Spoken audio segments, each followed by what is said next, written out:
What's going on, everybody, and welcome back to the channel. My name is Bailey Kramer, and in this video, I'm going to be answering a very common question I get, which is, Bailey, how much money should I have in reserves for my rental properties?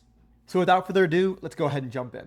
So when I bought my very first rental property, my down payment was nearly all the cash that I had at the time. I had a few months worth of mortgage payments, but my reserve account for my rental property was very slim. I'm talking maybe 2 or 3 mortgage payments. And honestly, I got lucky because if something unexpected happened in those first few months and I had to come out of pocket $5,000, $10,000, I would have been screwed. And then to make matters worse, when I finally built up my bank account from that rental property to where I could use that as another down payment for a property, that's what I did. I basically drained that bank account to buy another property.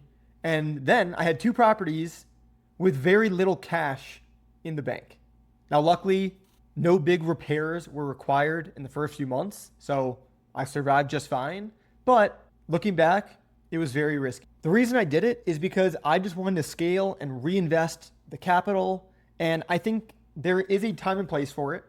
And I was aware of the risk I was taking, and it was what it was.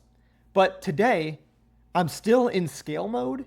But I've gotten a lot smarter about how I handle reserves compared to what I used to do in the past, especially now that I have 10 units. So after I bought a few more, I told myself, okay, Bailey, it's time to start being more intentional about saving money for each property and having reserves for each property. And I figured a few $1,000 per property, if I could just commit to having that in there, I'll be good. And just for references, my principal, interest, taxes, and insurance for each rental property ranges between, let's just say, $600 and $1,000 per month per property. So just to let you guys know that. So what I did is I set up a checking account and a savings account for every single property through Baselane. Now, they are not sponsoring this video. I genuinely use them. I've used them for literally years at this point. I do have an affiliate link down below that you could use if you want to sign up for Baselane, but you don't have to. I'm just sharing who I use. But anyways, I have a checking account and savings account for each property through Baselane. So my newer idea was, okay, I'll have like $3,000-ish in my checkings account per property, and then about $5,000 in my savings account per property. Now, I thought this was solid until a recent situation happened that changed how I think about reserves again. I had an Airbnb guest check in for a 14-night stay, and they were going to be paying $2,000 for that stay. Now, as soon as they walked into the property and they checked in, they smelled smoke from cigarettes. And they immediately messaged me and said, Bailey, we want our money back and we want to leave. We don't want to stay at this property. And unfortunately, they were right. They weren't being bad guests or whatever. What happened was 2 years prior, I had a guest smoke in the property and they were there for a few months. So smoking for a few months. And after they left, I did every treatment you could think of. The ozone machine, I did crazy deep cleaning, scrubbing the walls. But unfortunately, the smell was not ever 100% gone. And most guests didn't say anything. Actually, this property has phenomenal reviews. But I totally understand for someone who's a little bit more sensitive to it, I could see how they could still pick that scent up. So anyways, they wanted a full refund and they, again, wanted to leave. So I refunded them the $2,000. And then I said, you know what? I need to put a permanent fix to this problem. And that permanent fix was to repaint the entire interior of the property. Now, the repainting of the property with labor and materials cost me about $3,000. And during this period of time, I lost out on rental income. I still had to pay all my fixed expenses.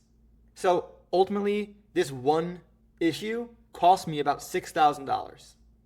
And that was my wake-up call. I realized that having a few $1,000 in reserves is just not enough, especially once you scale a portfolio. And I'm at 10 units right now, which is a lot bigger than I was 2 years ago. But I know in 2 years from now, or in 1 year from now, my portfolio is going to be even bigger. So I realized, Bailey, you need to have more money in reserves because I could easily pay it for this property. But if this happened for multiple properties, again, I still have the money to pay for it, but that would put a way bigger dent in my bank account than if I had more reserves to start with. So my new goal and what I recommend or at least what I'm doing now. You guys can do whatever you want. But I am aiming to have $10,000 in my savings account for each and every property, and then $5,000 in the checking account for each and every property that I have. That way, I have plenty of money in reserves to not only cover repairs when they come up, but the other thing that people don't talk about is you still have fixed expenses like your mortgage. So not only are you paying for the repairs, but you're also paying for your mortgage, and you're not getting any rental income when you're doing repairs. So just to be on the extra safe side, that is what I am aiming for, and I will not take any money out of my account until I hit those numbers. Now, a big part of my investing strategy now is to do the BRRRR strategy, which means that most of my properties that I'm acquiring now are fully renovated. And we're talking everything from floors, paint, sometimes the roof, water heaters, and all the big major things. So for these properties, could I decrease the reserves a little bit because I know that all this is already brand new? Yes. But for properties that I know are going to need a big CapEx item, like a roof, like a water heater, or whatever the case may be in the next few years, I need to start saving for that now. That way, when those repairs do come up, I'm not scrambling and I'm not stressing, especially when those repairs come up in a year or two and I go from having 10 units to doubling, 20 units, 25, 30, you name it.